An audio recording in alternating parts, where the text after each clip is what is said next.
حضرات محترم اخلاق کے اوپر لوگ حدیث سے پیش کرتے ہیں کہ ام المومنین حضرت عائشہ صدیقہ بنت صدیق رضی اللہ تعالیٰ عنہ سے پوچھا گیا کہ بتاؤ میرے نبی کا اخلاق کیسا ہے؟ تو ام المومنین حضرت عائشہ صدیقہ رضی اللہ تعالیٰ عنہ نے فرمایا کیا تم نے قرآن نہیں پڑھا؟ پوچھنے والے نے پوچھا ہاں میں نے قرآن پڑھا ہے۔ تو ام المومنین نے فرمایا کہ جو کچھ قرآن میں ہے، آپ نے فرمایا جو کچھ قرآن میں ہے، فرمایا وہ سب کچھ حضور کا اخلاقی کریمہ ہے۔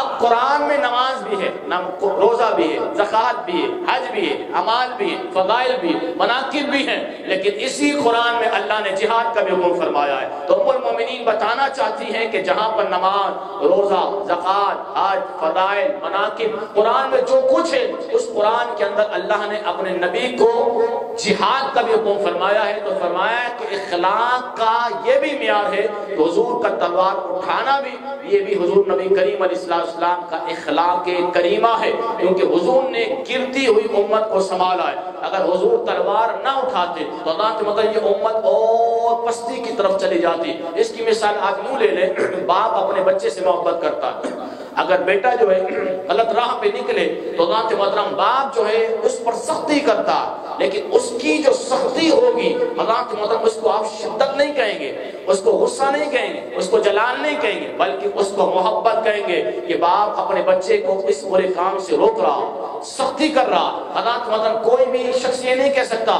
کہ اس کا باپ ظالم ہے، اس کا باپ اس کو کھانے کو نہیں دیتا، پینے کو نہیں دیتا۔ اگر بچہ نشے کی عادت میں پڑ جائے تو ذات محترم باپ پہ سختی کرتا ہے، اس سے جو ہو سکتا ہے وہ کرتا ہے۔ ذات محترم آپ اس کو شدت کا نام دیں گے، آپ اس کو زبردستی کا نام دیں گے، آپ اس کو ظلم کا نام دیں گے؟ نہیں، آپ کہیں گے کہ یہ اس باپ کا پیار ہے اس بچے کے ساتھ، کہ وہ بچے سے اتنا پیار کر رہا ہے کہ اس کو اس بری چیز سے روک رہا ہے، اللہ نے سختی سے روک رہا ہے۔ اللہ کے مطلب لیکن وہی باپ وہی چیز ہے، وہی بیٹا ہے، جب بچہ صحیح راہ پہ چلتا ہے تو اس کی شفقتیں، اس کی محبتیں، اس کا پیار سب کچھ اسی بچے کے لیے ہوتا ہے۔ یہاں تک کہ اگر باپ اس دنیا سے چلا جائے تو وراثت کا حقدار بھی اسی کا بیٹا ہوتا ہے، کوئی باہر کا شخص نہیں ہوتا ہے۔ اللہ کے مطلب اس کو آپ کیا کہیں گے؟ باپ کے اندر اللہ نے دو پہلو رکھے ہیں، اللہ ایک سختی کا پہلو، ایک نرمی کا پہلو۔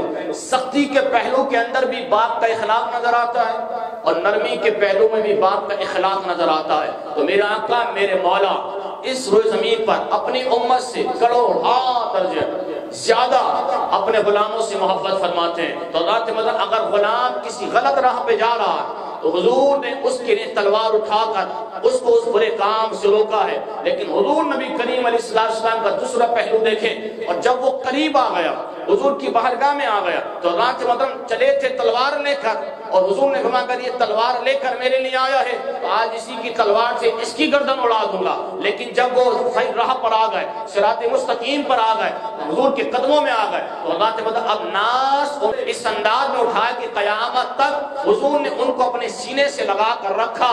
فرمایا کہ وہ بھی اخلاق تھا، یہ بھی اخلاق تھا۔ اگر وہاں حضور سختی نہ فرماتے تو آج وہ حضور کے پہلو میں نہیں ہوتے۔